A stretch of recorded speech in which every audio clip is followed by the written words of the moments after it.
process that they've been negotiating, we've been left out. We have requested, as concerned citizens, multiple times and without success, that the community be apprised of the status of these negotiations.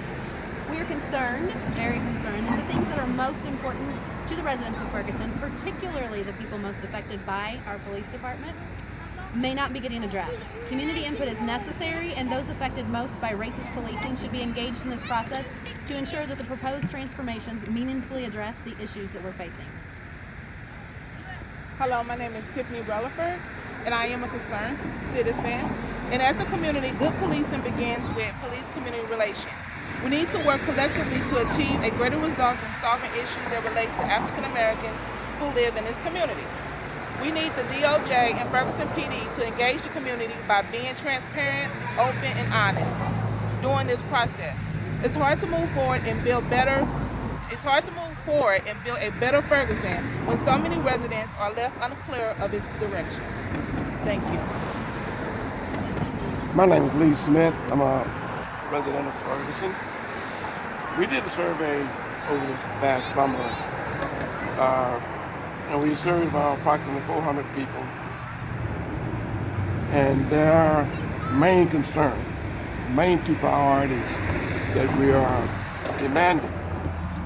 So we demand two things: that the Ferguson City Council work with the DOJ, provide initial and recurring training to all police officers that sends a clear and consistent and emphatic message that bias-based profiling and other forms of discriminatory policing are prohibited, and that the Ferguson City Council work with the DOJ to implement a robust system of true community policing. Lastly, to ensure the agreement reached between the DOJ and the City of Ferguson is in the best interest of the citizens, we demand a fairness hearing. It's our understanding that upon presentation of our proposed consent decree to the court, a fairness hearing may be requested to ensure that the proposed decree is in the best interest of the citizens. And we are asking our city council to make that request. I wanted to get your last name, so it's different than the press release. Tiffany Reliford. How do you spell that? Reliford. And the other names are probably where the press release is. Hi, my name's Denise Lieberman. I'm a civil rights attorney, and I serve as the co-chair of the Don't Shoot Coalition, which is an organization that has come together in the wake of the shooting death of Michael Brown in Ferguson. And I'm here today in support of the Ferguson Collective's demand for a fairness hearing as the court assesses the forthcoming proposed consent decree that will be negotiated between the Department of Justice and the City of Ferguson. A fairness hearing is common in cases where there are large numbers of individuals who are affected by a proposed settlement.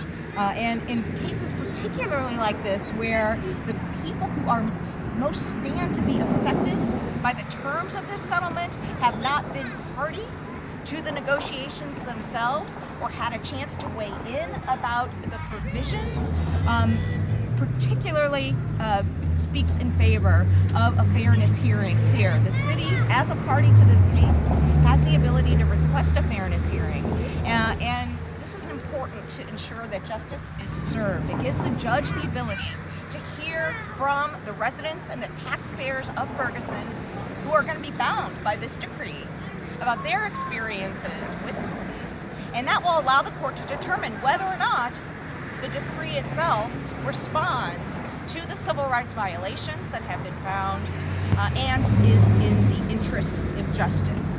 Moreover, the city itself will go a long way to helping heal the wounds that continue to exist in this community, due in large part to the exclusion of the residents from this process, by standing up and demanding a fairness hearing and saying we want the voices of the residents of Ferguson to be heard.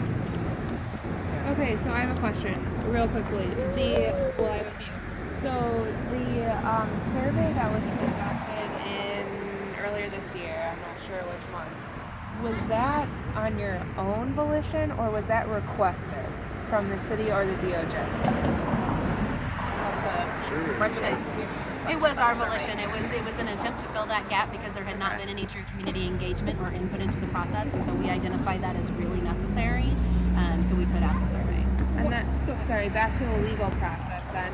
So we have the DOJ come in and investigate. There are in fact civil rights violations. Legally, can you walk me through the steps of what's supposed to happen? That's right. So what tends to happen in cases like this, when there are when the Department of Justice finds civil rights violations, they begin a process of trying to negotiate a resolution to the ultimate sort of civil rights lawsuit, and the suit doesn't get filed until the proposed settlement or resolution of that suit is sort of already agreed upon ahead of time. The unfortunate part about that is that those negotiations take place behind closed doors between the two parties. And in this case, one of the parties, the City of Ferguson, and the leaders of Ferguson who represent the residents of Ferguson have not been fully forthcoming about the nature of those negotiations. And so that's the precise kind of situation where the court would benefit from hearing from the residents to ensure that the decree in fact addresses the concerns that they have. I have a question about when the DOJ was here, they did meet with citizens, they had town halls and things like that. Are you saying this wasn't enough? It's ongoing still. They still haven't come back and continuing the negotiations. We're just asking to be a part of that. Obviously, no settlement's been made yet. And so we want to be a part of that before that settlement takes place. But what I mean is that before the DOJ came up with their report, they interviewed residents at town hall, and that was part of how they came up with their report and found that there was civil rights. Police records and police documents and interviews with police officers. So we want the citizenry to be involved and be a part of it. Yes, and they did. They did both of those things. They used the police documents and they did interviews with citizens. So we're in the next step of that process. We know those violations occurred, and we know that they heard those violations from the citizens. What we're asking for is for the community to be involved in that transformation process of what happens next. And we've been left out, as Denise has mentioned. We're not at the table, whether it is the DOJ is here or the city soliciting community input in any way. So we're asking for the as part of that process. Out of fairness here, we don't know whether or not all of the information that they collected was even considered as part of the negotiation process. So from a legal standpoint, and sorry if I'm jumping into the weeds too much, but when would the fairness hearing be triggered?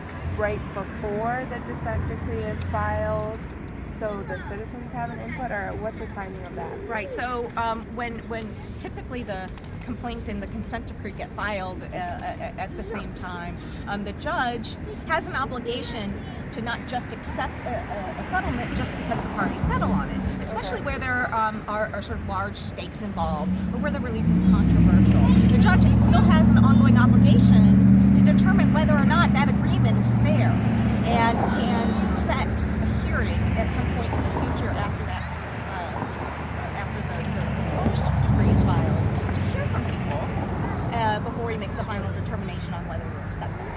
I talked to a couple of academics that follow studies, and they both said that fairness hearings don't really apply because they're more in like class action suits or that kind of thing. Well, they're mandated in class action suits, but they frequently occur in situations just like this one, where the Department of Justice has come into a community, identified civil rights violations, and gone on to negotiate a consent decree. And it's particularly true where you have large numbers of people who stand to be affected, where the people who most stand to be affected have not been involved in the negotiation process, where there's a public interest in impacted parties having their day in court, or where the proposed relief might be controversial. And actually all four of those things exist in this case with respect to the citizens in Ferguson. And additionally, this group, the Ferguson Collaborative, we have spent a lot of time doing a lot of research into consent decrees and how this has happened across the country at other places like LA and Cincinnati and New Orleans and Seattle, and exactly how those terms have played out. And New Orleans, for example, is one, in fact, that there was a fairness hearing that the citizens have demanded to try and be a part of their process there as well.